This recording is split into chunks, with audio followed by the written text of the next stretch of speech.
Washington. The one-two punch delivered on Monday by Special Prosecutor Robert Mueller, an indictment of President Donald Trump's former campaign chairman and a guilty plea from a former campaign advisor, is designed to send a powerful message to everyone else caught up in the probe. The prosecutors aren't bluffing. "This is the way you kick off a big case," said Patrick Cotter, a white-collar defense lawyer in Chicago who once worked as a federal prosecutor in New York alongside Andrew Weissman, who was spearheading the prosecution of former Trump campaign chairman Paul Manafort and his deputy, Rick Gates. On the same day the indictment was unsealed, prosecutors also announced a guilty plea in cooperation from former campaign advisor George Papadopoulos about his interactions with people linked to the Russian government. Papadopoulos has admitted to lying to FBI agents who questioned him about those contacts, according to court records. "Oh, man, they couldn't have sent a message any clearer if they'd rented a revolving neon sign in Times Square," Cotter said. "And the message I sent just about Manafort. It's a message to the next 5 guys they talk to. And the message is we're coming, and we are not playing, and we are not bluffing." Cotter pointed to several details in the Manafort indictment that suggest how steep a climb it will be to beat the charges. First, $18 million in alleged money laundering carries the likelihood of many years in prison under federal sentencing guidelines. Second, the charges may be tough to defend because they involve not reporting bank accounts on tax forms for multiple years. And finally, the indictment goes out of its way to kneecap a standard defense argument in such cases that the defendant got bad advice from their accountant. The indictment charges that Manafort wrote specifically to his accountant that he did not have such accounts. In fighting these kind of cases, the first line of defense is usually, "My accountant should have told me," or something like that, Cotter said. Here, the prosecutor is sending a shot across the bow, saying, "Don't even try it. And even a really good lawyer will have a hard time getting past that." Cotter said that if he were one of the lawyers for the subjects in the Mueller probe, "I would be telling my clients, this is real, and whatever hope we had that maybe they wouldn't get anywhere, those rosy scenarios, we need to forget that." Prosecutors, he said, have now primed the pump, but that doesn't mean they will get all the way to the top.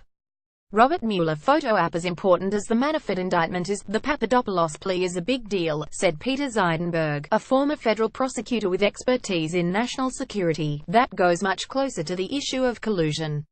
And the fact that help's been cooperating for 3 months is important, too, he said. Who else is cooperating that we don't know about? That's what people in the White House need to be worried about. Trump campaign manager Paul Manafort, right, watches with then Republican presidential candidate Donald Trump and Manafort's chief deputy Rick Gates, left, as Ivanka Trump rehearses for the Republican National Convention in Cleveland in 2016. Photo app. Nick Ackerman, a former assistant special Watergate prosecutor, said the court filings all spell bad news for Trump. Ackerman said he could not see any defense to the Manafort indictment. Paul Manafort, a campaign manager for Donald Trump in 2016, photo. Bloomberg, he has no choice but to plead guilty. "That's what the indictment says to me," he said. "The only defense that you've got is to go in there and start singing like a canary to avoid jail time. And once he starts singing, one of the tunes is bound to be Donald Trump." But Jay Nanavati, a former Justice Department tax prosecutor, said the filing of the indictment shows that so far, prosecutors have not been able to convince Manafort to cooperate, but this is still how you start moving up the ladder in any organization. Former Trump campaign chairman Paul Manafort, photo app. What's striking about the indictment, Nanavati said, is the number of people who worked for Manafort, accountants, lawyers and others who provided key evidence against him. And the unidentified lobbying firms, he said, are in significant trouble because of the written exchanges referenced in the indictment alleging that some people at the firms were aware that Manafort was lying about their work together. Nanavati said a key change in U.S. tax enforcement that began in 2008 going after foreign bank accounts controlled by Americans probably played an important role in the case against Manafort. Before the Justice Department started cracking Swiss banking secrecy in 2008, he said, the requirement on Americans to declare foreign bank accounts was on the books, but basically, nobody ever did it, and almost no one ever got prosecuted for it.